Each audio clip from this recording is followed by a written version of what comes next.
Hello and welcome back to my channel. If you're new here, I am V, and if you are a returning subscriber, thank you so much for checking out this video. This particular one is titled How We See the USA After Living in Europe for Over a Decade. It's actually a first time reaction and I hope you do enjoy this video with me. Do like, share and subscribe to my channel. Let us get into the video. Have you ever noticed how much effort it takes to do anything in the United States? After living in Germany for over a decade, whenever we go back, We realize we don't view the USA the same as we once did.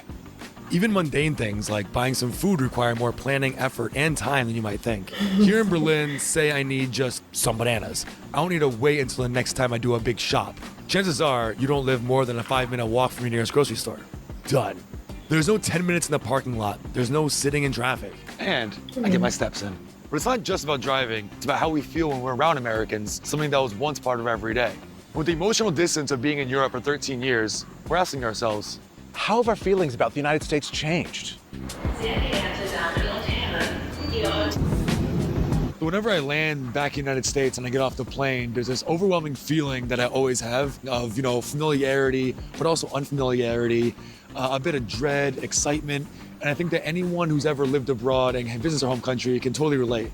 Every time I come to the USA, the first thing you're hit with is this feeling of kind of friendship, Yeah.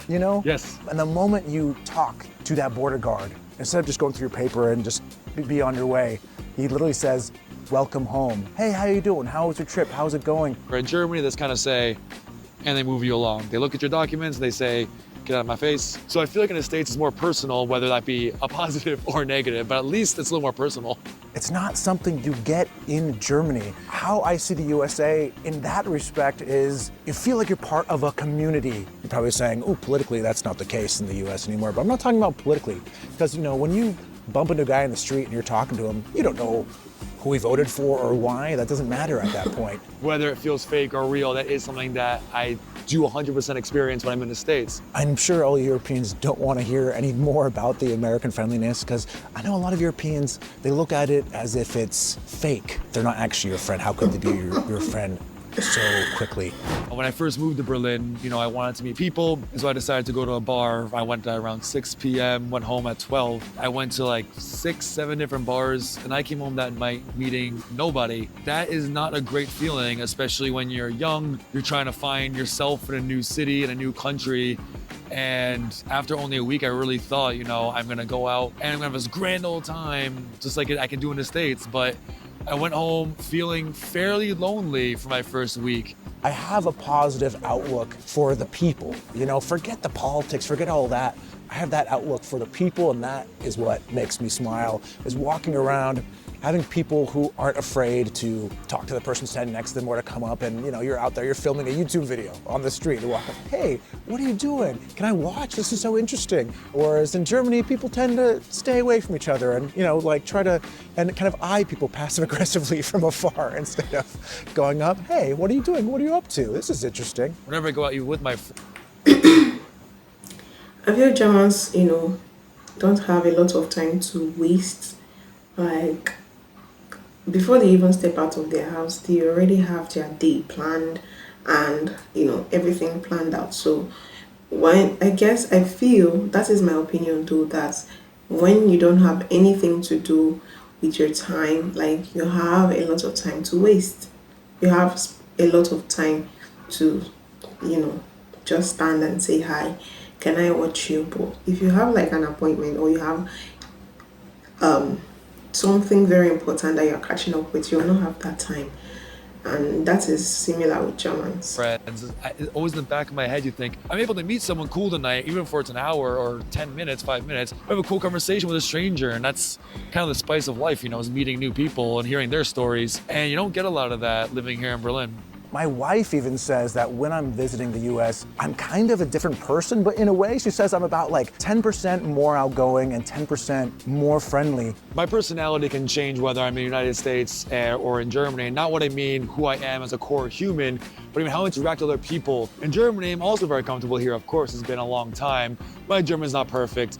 and I don't know all the nuance of the language, of the culture. And that's what I'm learning. That's why it is so fun to live abroad. I'm myself, but a little bit dumber when I'm here in Germany, which is also okay because I'm a really smart guy. Not being afraid to talk to somebody next to you, to engage with people about random things. You know, when I pick up that vibe, I start being that way. And so when I'm in Germany, I'm in Europe, I'm a little bit more reserved than I am in the US. So now when I visit the US, you know, I really appreciate that warmth, that warm blanket that kind of cuddles around me that I'm used to, that familiarity that I just don't get here.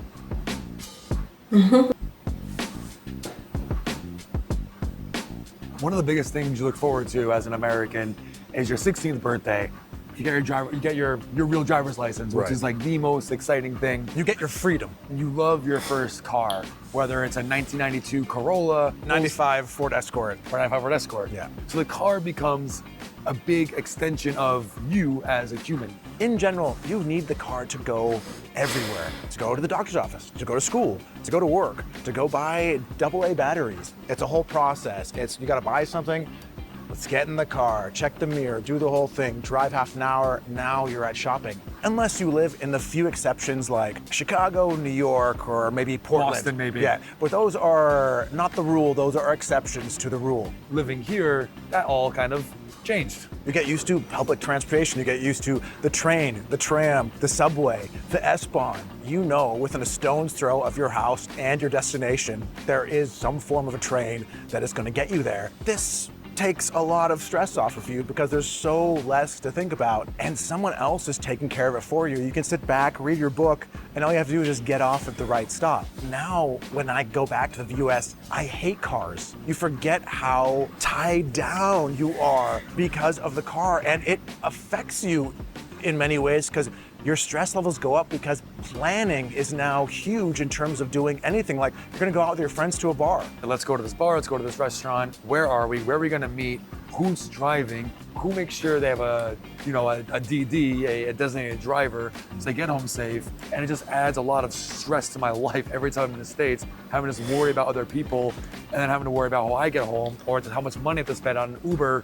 And it just becomes just a mountain of logistics. We do have Uber, we have Lyft, we have, with an app, you can call a car to come pick you up. But if it's 2 a.m. and it's surging, whatever they call it, suddenly you're paying $50 to drive $50? 20 minutes. Now, how can you afford to keep doing this? Or you get worried, are you not affording it, so you're getting home other ways, which are not healthy for you or for anyone else. Exactly, you know, you meet a lot of Germans, and Germans take drinking and driving incredibly seriously. You know, driving, they'll maybe one beer at the very beginning and make sure to wait 2-3 hours before they start driving again, before they get into a car. Or they'll say, you know what, I'm driving, I'm not drinking at all today.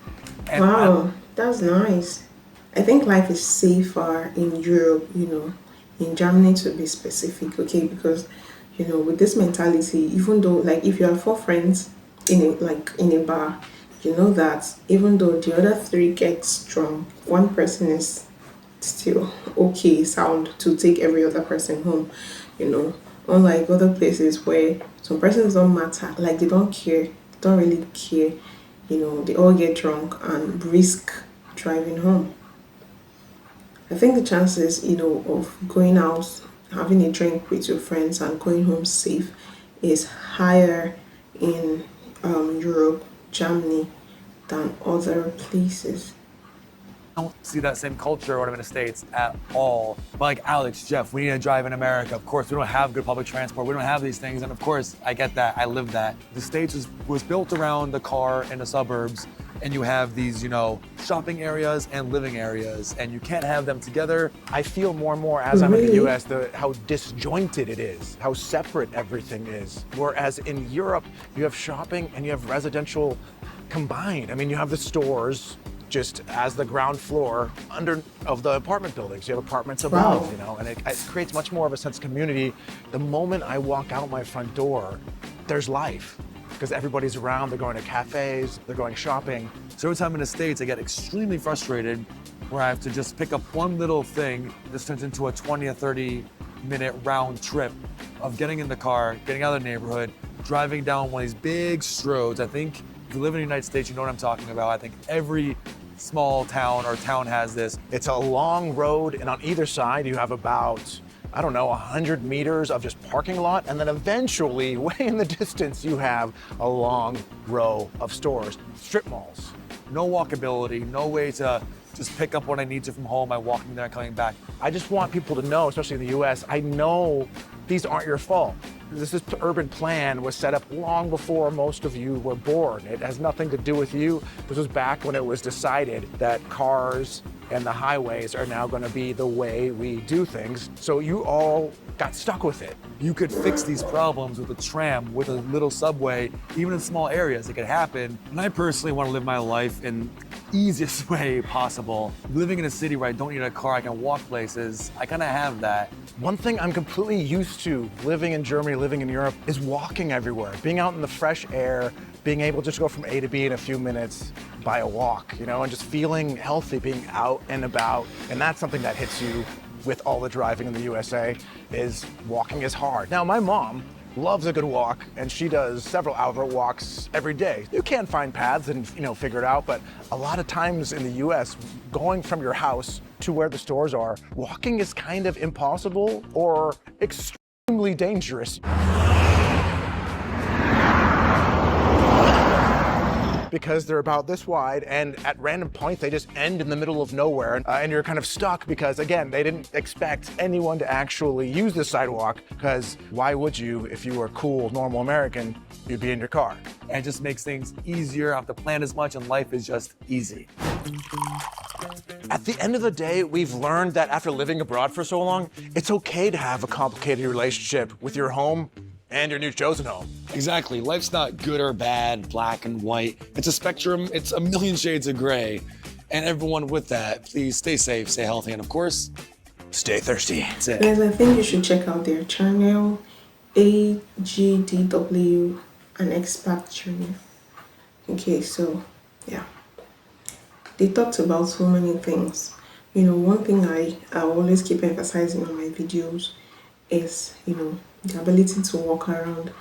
Walking around, you know, is exercise. It helps you keep fit. Like, you don't get to enter a vehicle to go everywhere, you know. At the end of the day, you have fat people everywhere.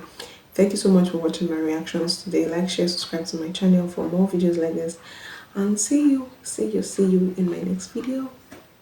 Bye. Where the stores are, walking is kind of impossible or extremely